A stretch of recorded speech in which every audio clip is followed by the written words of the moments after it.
जिस व्यक्ति ने कभी गलती नहीं की उसने कुछ नया करने की कोशिश नहीं की। ऐसा कहना है विश्व के सुप्रसिद्ध वैज्ञानिक एल्बर्ट आइंस्टीन का, जिन्होंने हमारे लोगों को इतना विकसित और डिजिटल बनाने में बहुत ही महत्वपूर्ण भूमिका निभाई है। वो अपने सापेक्षता के सिद्धांत और द्रव्यमान ऊर्जा समीकरण के लिए विख्यात हैं। इस फॉर्मूले का उपयोग मुख्यतः एटॉमिक बॉम्ब बनाने में किया जाता है, जिसके लिए उन्हें फिजिक्स के नोबेल पुरस्कार से भी सम्मानित किया गया था। दोस्तों, आइए हम उनके बचपन में चलकर उन्हें अच्छे से जानने की कोशिश करते हैं। आइंस्टीन का जन्म 14 मार्च 1979 जर्मनी में हुआ था। उनके पिता का नाम हर्मन आइंस्टीन था, जो कि एक इंजीनियर और सेल्समैन थे। जब आइंस्टीन पैदा हुए थे उस समय उनका सर शरीर के हिसाब से काफी बड़ा था। शुरू से ही वो अन्य छोटे बच्चों से अलग थे। वो छोटे बच्चों की तरह बिल्कुल भी शरारत नहीं किया करते थे और एकदम शांत तरह से रहते थे। दोस्तों, बच्चा पैदा होने के बाद 1 या 2 साल में बोलना सीखता है, लेकिन उन्होंने बोलने में 4 साल लगा दिया था और करीब 9 साल तक अच्छे से नहीं बोल पाए थे, जिससे उनके माता पिता भी उनके भविष्य की चिंता होने लगी थी। आइंस्टीन को हम उम्र के बच्चों के साथ भी खेलना बिल्कुल भी पसंद नहीं था।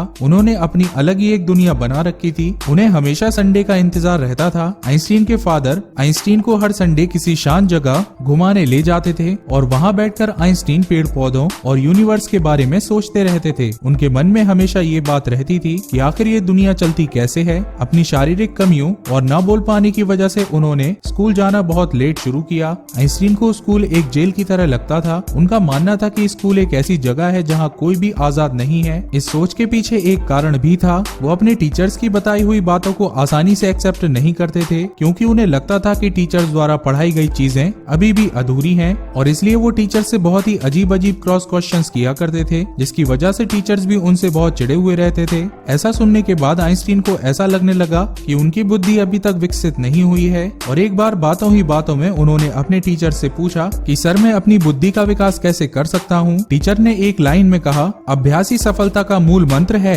टीचर की उन बातों को आइंस्टीन ने अपने दिमाग में बिठा लिया और एक दृढ़ निश्चय किया कि अभ्यास के बल पर मैं एक दिन सबसे आगे बढ़कर दिखाऊंगा। उसके बाद तो ऐसा मानो कि उनकी जिंदगी बदल गई, और अपने कठिन परिश्रम और अभ्यास की मदद से उन्होंने मैथ्स और फिजिक्स में महारत हासिल कर लिया। जिसके बाद उन्होंने बहुत सारे अद्भुत खोज किए, जैसे सापेक्षता के सिद्धांत, द्रव्यमान ऊर्जा, गति प्रकाश के गुण और भी बहुत कुछ। आज घर बैठे हम इंटरनेट के द्वारा जो जानकारियां प्राप्त हो रही हैं, उन सभी आविष्कारों में भी एल्बर्ट आइंस्टीन का महान योगदान है। उन्होंने दिखा दिया कि एक मंद बुद्धि भी मेहनत, हिम्मत और लगन के बल पर इस संसार में कुछ भी कर सकता है। आइंस्टीन अपने दिमाग में ही सारी रिसर्च कर पूरा प्लान तैयार कर लेते थे, जो कि उनके लैबोरेटरी रिसर्च से ज्यादा सटीक होता था। एल्बर्ट आइंस्टीन को इजराइल राष्ट्रपति पद का प्रस्ताव भी दिया गया, लेकिन उन्होंने इसे विनम्रता पूर्वक मना कर दिया। अमेरिकी सरकार आइंस्टीन के टैलेंट से इतना डर गई थी कि उनके पीछे एक जासूस लगा कर रखी थी, ताकि उनके रिसर्च का कोई गलत प्रयोग ना कर सके, जो कि देश के लिए हानिकारक हो। यहाँ तक कि एक फिजियोथेरेपिस्ट ने आइंस्टीन के